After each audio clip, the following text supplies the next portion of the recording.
Radhe Radhe to everyone. So, welcome to you all. We are solving practice questions for higher mathematics. Now, question is that a partial differential equation which represent a surface of revolution obtained by revolving a plane this across x-axis. ठीक है. तो now surface of revolution. Surface of revolution.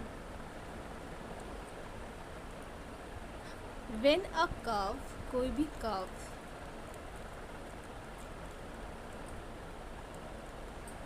excuse me, ठीक है, when a curve is revolved about the x-axis, the resulting surface, जब भी x-axis के around वो revolve करती है तो resulting surface होगा, it is symmetric.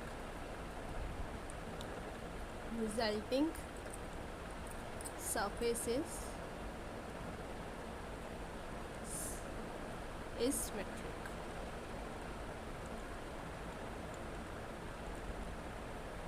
ठीक है, with respect to symmetric with respect to x axis. ठीक है, तो इसका मतलब कि every point, this means that every point x y z on the surface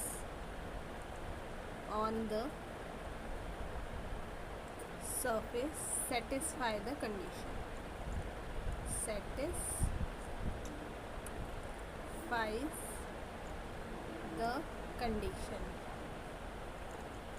that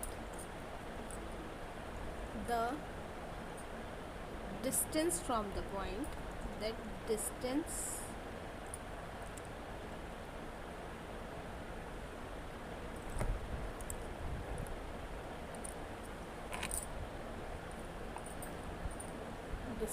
from the point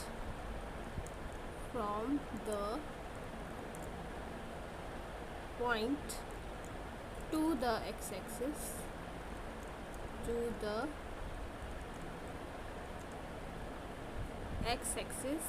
is constant along the curve, is constant along the curve. ठीक है, now this distance is given by, ये distance हमारा क्या होगा, y square plus z square.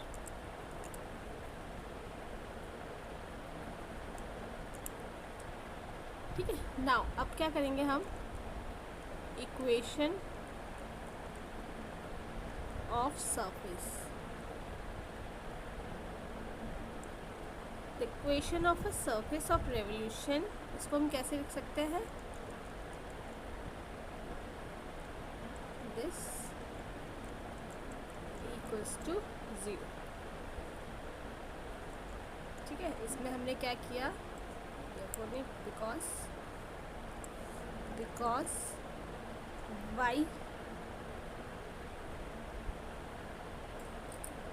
y जो था हमारा original curve में, that has been replaced by the distance from x axis, distance from x axis. ठीक है, जो कि हमारा ये √y² प्लस z². ठीक है, अब थर्ड स्टेप हमारा हैगा इधर partial derivatives.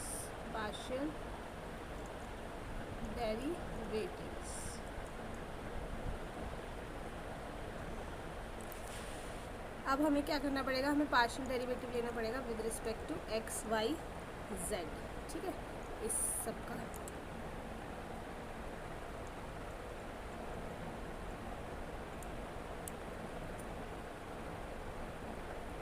Late f of x y z ये होगा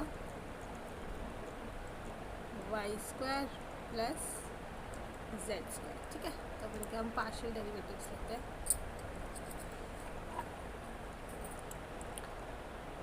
p equals to D Z upon D X होता है और क्यू क्या होता है, D this upon D Y होता है। ठीक है, तो चेन रूल का यूज़ करके हम क्या लिख सकते हैं, D F upon D X equals to D of F D of X plus D of F D of U this. ठीक है, तो ये आ जाएगा D of F D of X आ जाएगा। ठीक है,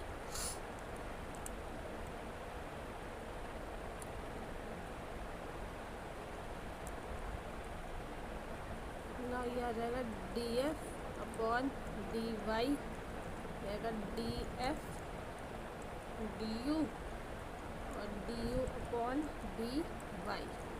ठीक है, तो हम यहाँ लिख सकते हैं, आ जाएगा हमारा Y upon Y square plus Z square. ना फिर नेक्स्ट आ जाएगा D F upon D Z D F del F del U और डेल जेड, तो ये हो जाएगा del F upon del U या जेड स्क्वायर। ठीक है, नाउ अब हम इनके बीच में रिलेशंस निकालते हैं, देखते हैं कि क्या इसमें सिमिलैरिटीज़ आ रही है। तो हमारे पार्शियल डेरिवेटिव्स है, हमें D F upon D you जो है उसको हटाना है और एक रिलेशन लेके आना है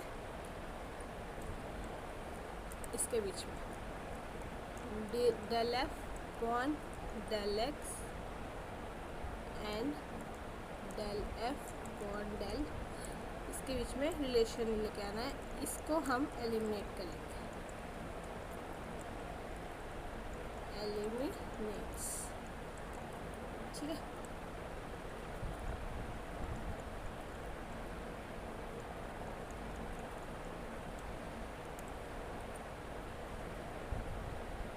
नाउ अब हम, और P हमारा क्या होता है, ये हमने लिखा ही था,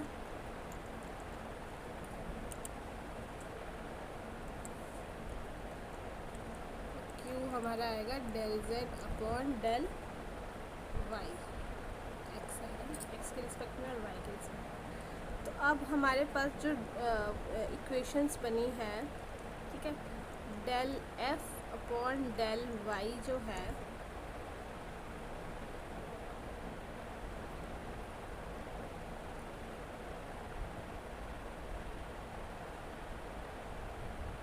अच्छा, ठीक है, ये हमारे पास आ रहा है del F upon del U Y upon under root Y square plus Z square. ठीक है, ऐसे ही del F upon del X क्या आया था हमारा, ये आया था, और del F upon del Z जो है ये क्या आ रहा है,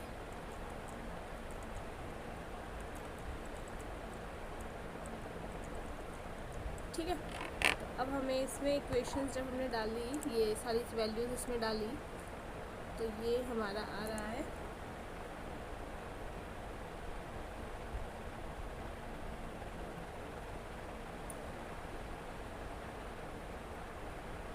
इसको हम लिख सकते हैं y del z del x minus x del z del y equals to 0। ठीक है, जिसको हम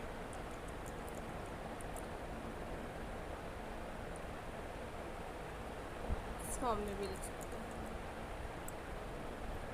ठीक है, तो बस हमने क्या किया, एक तरह से इसको पार्शियल डेरिवेटिव्स लिया और फिर रीअरेंज किया। ठीक है, so this is our answer, ये हमारी इक्वेशन आई थी।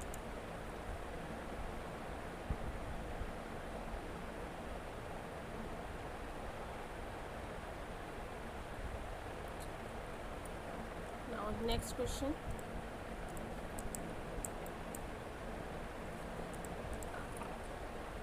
दिस क्वेश्चन, ये देखो, अब इसमें हमारे पास दिया है ऑप्शन से ही हो जाएगा, इसमें लिखा है every solution of 1 is also solution of 2। ऐसा नहीं, अगर हम यहाँ पे x को 0 पुट कर दे, ठीक है, तो ये इक्वेशन तो सेटिस्फाई नहीं होगी, ये q इक्वल्स टू 0 आ जाए। तो सेकंड स्टेटमेंट तो ट्रू है ही नहीं, ठीक है। तो वहाँ से ही हमारे ये तीनों ऑप्शंस कट गए, A option is the correct option, इसमें कुछ भी नहीं था।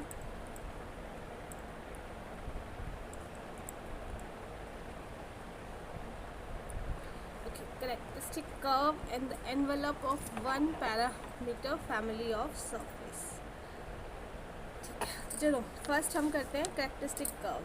तो कैरेक्टरिस्टिक ऑफ कर्व क्या होता है, ये हमारा होता है फर्स्ट कैरेक्टरिस्टिक कर्व। तो ये हमारा होता है intersection of the surface with the plane that is tangent to the surface at a point where parameter a is constant, ठीक है। characteristic curve is the intersection of the surface with a plane, एक surface और plane का intersection होगा that is tangent to the surface at a point where parameter a is constant, ठीक है। now for a fixed point a, अगर हम a point ले लें, the surface is a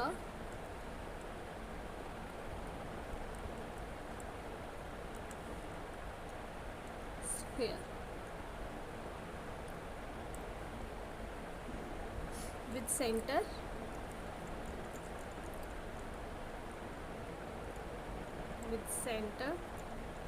a to a 0 and radius 1, ठीक है। तो characteristic curve क्या हो जाएगा इसका,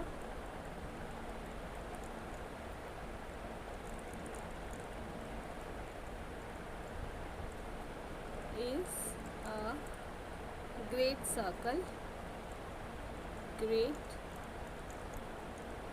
circle of this particular sphere,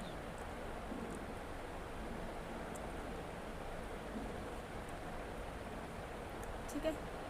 तो ग्रेट सर्कल आ जाएगा, any circle, exactly circle and circle on the sphere. तो ग्रेट सर्कल तो आपको पता लग गया। नाउ इसको सॉल्व कर लेते हैं। इस एलिमिनेशन से ये हो रहा है लेकिन फिर भी हमें इसको सॉल्व करना है। लेट्स बिल्ड आवर कॉन्सेप्ट्स, ठीक है। तो कैरेक्टरिस्टिक कर्व आपको समझ आ गया। Again let me repeat it's definition. Characteristic curve is the intersection of the surface with the plane that is tangent to the surface at a point where parameter a is constant, ठीक है। now next अब है envelope find करते हैं।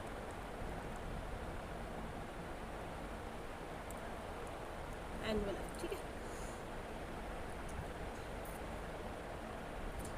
envelope of a one parameter family of surface is the surface that is tangent to each member of the family at some point। envelope की definition होती है, envelope of a one parameter family of surfaces is the surface that is tangent to each member of the family at some point। Her member पे वो आपका हर point पे वो क्या होगा, टेंजेंट, ये, ठीक है। तो इसको हम envelope बोलते हैं। नाउ एनवेलप को फाइंड करने के लिए हमें जो पैरामीटर ए होता है दैट हैज़ टू एलिमिनेट, ठीक है। तो एलिमिनेट कैसे होगा, हमें पार्शियल डेरिवेटिव लेना पड़ेगा विद रिस्पेक्ट टू ए, ठीक है। करते हैं।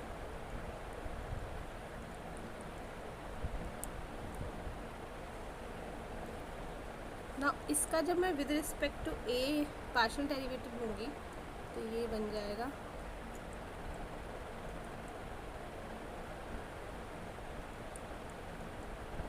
y माइनस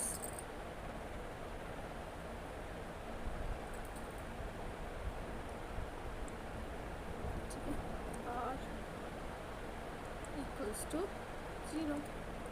तो ये आ जाएगा -2x plus 2a minus 4a plus 8a equals to 0। 10a minus 2x plus 4y x plus 2y equals to 5a, ठीक है। तो अब हम क्या करेंगे, ए यहाँ से आ जाएगा x प्लस 2y/5। तो इसको मैं इस क्वेश्चन वाली इक्वेशन में डाल देती हूँ जो a की वैल्यू आई है।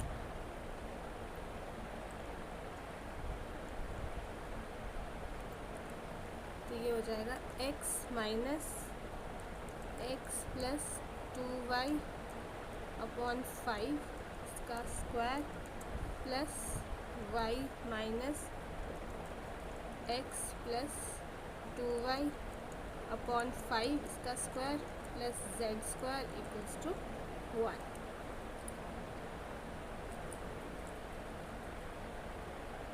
अब हम इसको थोड़ा सिंप्लीफाई करते हैं। पर्टिकुलर ये वाला जो ब्रैकेट है वो 5, ये वाला जो ब्रैकेट है it will be 4x minus 2y/5 and this bracket will be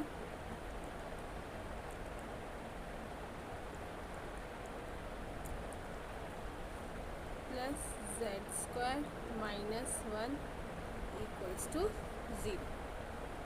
ठीक है, तो इसको हम और सॉल्व करते हैं। तो ये आपकी इक्वेशन बन जाएगी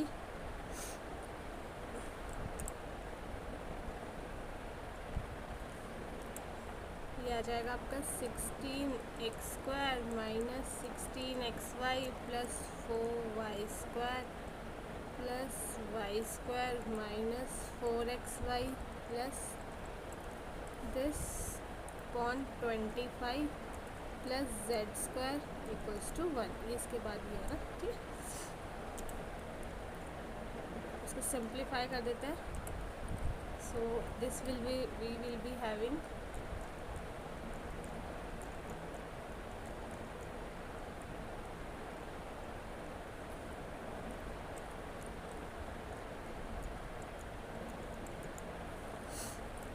y minus 2x square plus 5 this 5। ठीक है, तो दिस इज़ ये हमारी क्या हो जाएगी इक्वेशन ऑफ 5। ए ऑप्शन हमारा सही आ जाएगा, है ना। ग्रेटर सर्कल भी आ गया और एनवेलप की इक्वेशन ये आ गई। देखो ये एलिमिनेशन से आराम से हो रहा था, बट ठीक है हमने थोड़ा कॉन्सेप्ट्स पे ध्यान दे दिया। आई होप आपको क्लियर हो गया होगा। Now solution of the first order partial differentiation ये है। ओके, तो हमारे पास दिया है f of x y z p q equals to 0। ठीक है, और ये दिया है, ये इस फॉर्म में आ रहा है। ठीक है, इसमें हमारे u and v are function of u and v are function of x y z, function of x y z। ठीक है, नाउ इसकी सोल्यूशन फॉर्म जो है, सोल्यूशन फॉर्म को थोड़ा समझते हैं। सोल्यूशन फॉर्म, तो सोल्यूशन फॉर्म इसकी f दिस ये है हमारी। ठीक है, तो हमारे u एंड v जो है, u and v are function of x y z। ठीक है, तो हमारे जो टाइप ऑफ सोल्यूशन होते हैं वो कौन कौन से होते हैं, that we will be writing out. Complete integral, ठीक है, पहला होता है हमारा complete integral. Complete integral, the complete integral of first order partial differentiation is a solution that contains, ठीक है, फर्स्ट ऑर्डर डिफरेंशियल इक्वेशन का कंप्लीट इंटीग्रल क्या होता है, that contains maximum number of arbitrary constants, जिसके पास maximum number of arbitrary constants है। ठीक है, तो फर्स्ट ऑर्डर डिफरेंशियल इक्वेशन जो होगी 3 वेरिएबल्स की, उसके पास आपके 2 आर्बिट्री कांस्टेंट्स होंगे, ठीक है। अगर कोई first order partial differential equation होगी इन 3 वेरिएबल्स, तो कंप्लीट इंटीग्रल में क्या होगा, उसके पास 2 आर्बिट्री कांस्टेंट्स होंगे, 2 आर्बिट्री कांस्टेंट्स, ठीक है। नाउ नेक्स्ट हमारे पास आ गया जनरल इंटीग्रल।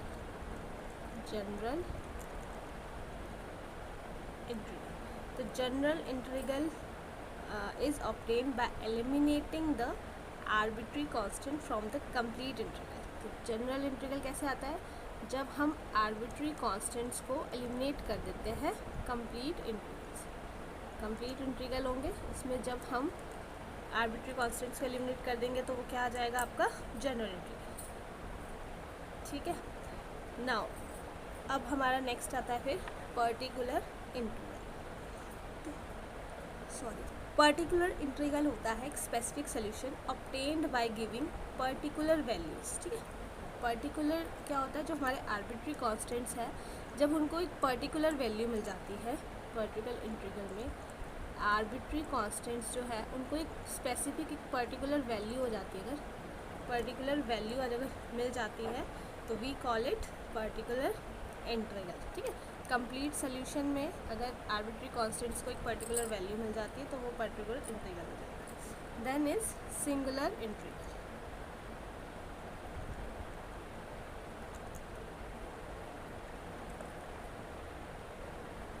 ठीक है। तो सिंगुलर जो इंटीग्रल है वो कंप्लीट इंटीग्रल से नहीं निकल सकता, एक स्पेशल टाइप ऑफ सोल्यूशन होता है that can not be obtain from the general integral, ठीक है, by any choice of arbitrary functions. तो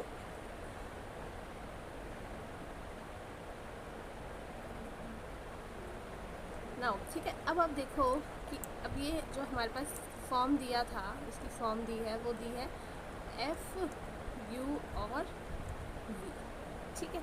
तो हमने देखा कि कंप्लीट इंटीग्रल में क्या होंगे, हमारे आर्बिट्री कांस्टेंट्स होंगे, ठीक है। और जनरल इंटीग्रल में क्या होंगे कि हम उन पार्शियल डेरिवेशन की हेल्प से उनको एलिमिनेट कर देंगे। तो यू वी में देखो तो कोई भी हमारा कांस्टेंट नहीं आ रहा है, ठीक है। तो इट मीन्स कि कोई स्पेसिफिक वैल्यू भी नहीं है, तो ये इसका आंसर क्या होगा, general integral. Again I am saying if you have an idea आप जल्दी कर सकते हो, but just to make your conceptual knowledge हम ये थोड़ा आराम से कर रहे हैं। चलो ना, अब हमें इसमें निकालना है रीजन। तो हमें पता है एलिप्टिकल के लिए सिचुएशन क्या होती है, b² - 4ac <= 0। तो b इसमें 0 है क्योंकि x और y वाले कोई टर्म नहीं है ना, फिर ये प्लस हो जाएगा 4 1 माइनस, ठीक है। तो ये आ जाएगा x² प्लस माइनस 1x, तो ये आ जाएगा mod of x is greater than 1। C option is correct option, ये तो काफ़ी इजी था। सो आई होप आपको समझ आया होगा। It helps in building up your concepts as well. Thank you so much.